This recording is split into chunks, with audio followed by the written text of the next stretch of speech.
La saga judicial y política de Francisco Javier García Cabeza de Vaca, exgobernador de Tamaulipas, representa uno de los capítulos más largos, controvertidos y polarizados de la justicia mexicana en los últimos años. Este caso encapsula tensiones entre el Poder Ejecutivo Federal, el Judicial, la oposición política y acusaciones cruzadas de corrupción versus persecución política. Hoy, 24 de febrero de 2026, la Suprema Corte de Justicia de la Nación puso un punto importante al revocar por unanimidad el último amparo que lo protegía de una orden de aprehensión, reactivando así un proceso penal que ha durado más de 5 años. La historia comienza en julio y noviembre de 2020, cuando la Unidad de Inteligencia Financiera, entonces dirigida por Santiago Nieto, presenta denuncias ante la Fiscalía General de la República contra Cabeza de Vaca. Las acusaciones se centran en presuntos esquemas de triangulación de recursos públicos por más de 105 millones de pesos, a través de contratos irregulares adjudicados a empresas vinculadas a él o a sus allegados.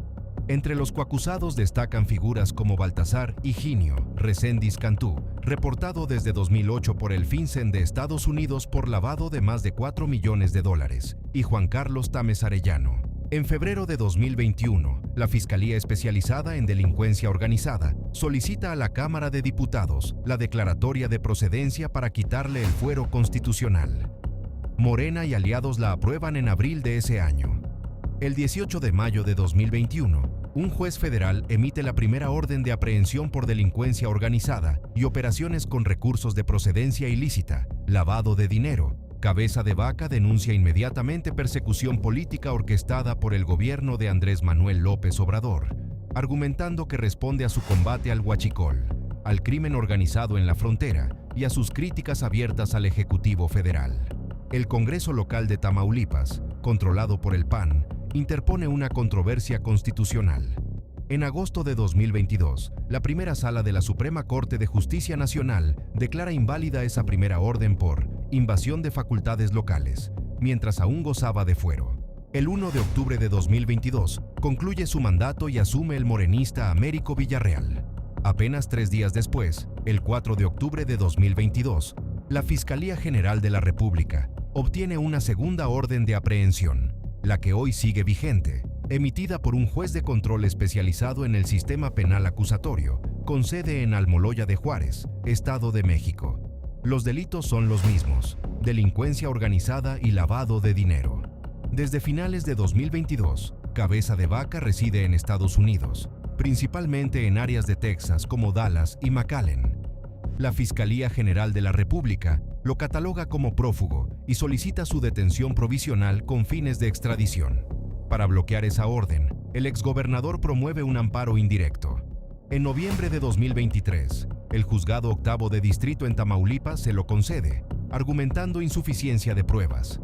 La Fiscalía General de la República recurre y el caso escala hasta la Suprema Corte de Justicia Nacional, que lo atrae como amparo en revisión 435-2025. Durante años, Cabeza de Vaca ha mantenido una estrategia de amparos y suspensiones que evitó su detención, incluso durante su gubernatura, cuando se intentó el desafuero. Ha habido fallos relacionados, como inhabilitaciones a jueces que lo favorecieron y revocaciones parciales en instancias inferiores. Hoy, el Pleno de la Suprema Corte de Justicia Nacional, por unanimidad, aunque con críticas internas al proyecto por su metodología, aprueba la ponencia de la ministra Lenia Batres Guadarrama. Se revoca la sentencia del juez de distrito que concedió el amparo, declarando infundados sus razonamientos. La Corte aclara que, para librar una orden de aprehensión, bastan indicios razonables de probable comisión del delito y participación. Artículo 16 constitucional, no un estándar probatorio de juicio pleno, como exigió el juez inferior.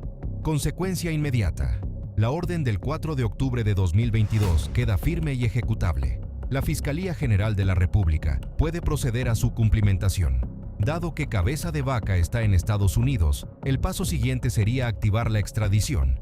Ya hay solicitud provisional desde inicios de 2026.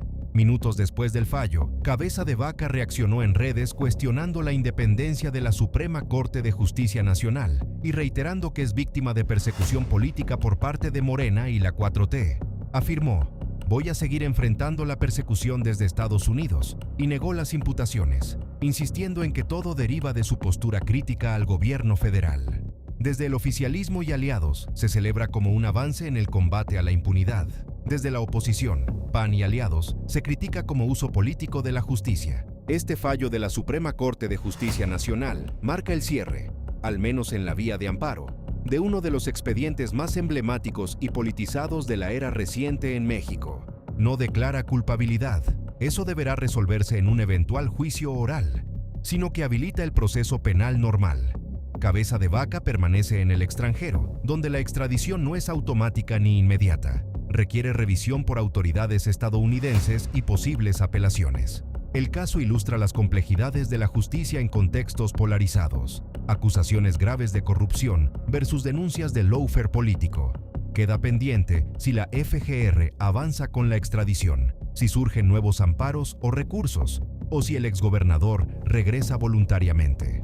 Por ahora, la balanza judicial se inclina en contra de su protección, dejando el balón en la cancha de la Fiscalía y de la diplomacia bilateral. Si hay novedades, como el engrose de la sentencia, avances en extradición o reacciones ampliadas, el panorama puede evolucionar rápidamente. Si te gustó, deja tu like y suscríbete para más.